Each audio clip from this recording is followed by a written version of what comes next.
I'm going to show you how to fix a Chevy Tracker when the door won't stay open, because it does this.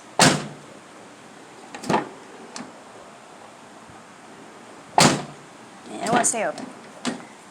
So this is the component that controls the door slide and whether or not it stays open. Now what I just did was this, after, this vehicle's 21 years old, after a while these two metal pieces start to compress. So what I did, I put a screwdriver right in between, hammer it in a little bit,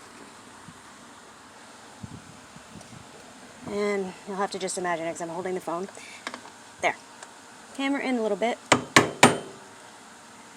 and then kind of pry up to bend it out just a little bit, don't do too much, and pry down using the pressure from the opposite side to bend it out a little bit, and then voila, the door is staying open all by itself. I am not holding it.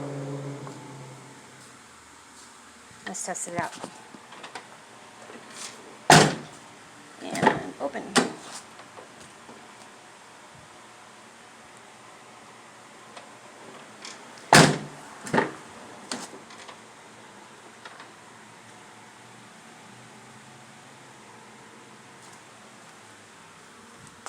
Now my door is not going to close on me anymore.